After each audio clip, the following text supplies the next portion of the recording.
Yes, thank you. Well, you know, if they poured all the money in the world into it, they might find an answer a lot faster. And you know what the competition is out there for research dollars. However, let me tell you, I did recently see a special on PBS, and if you can catch it, that's great, because I learned a lot from that.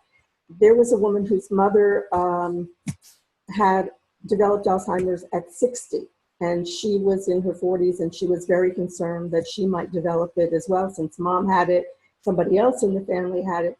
So she did enroll in something called a clinical trial.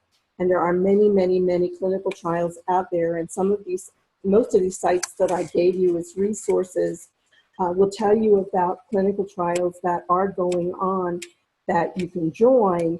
And what they did with this particular younger woman is that they took blood from her. They compared her genes to whether or not, you know, her mother's genes, and whether she had the same genes or not, which unfortunately she did. But that was, in a way, it was like the good news and the bad news. The bad news was she's in her 40s and she finds out she had the gene for Alzheimer's. The good news is that they could start treating her in a clinical trial. And a clinical trial means that some of the people in the study, some of the groups in the study get the medication, the experimental medication, the research medication, and part of the group doesn't, but they don't know which group gets it and which group doesn't get it.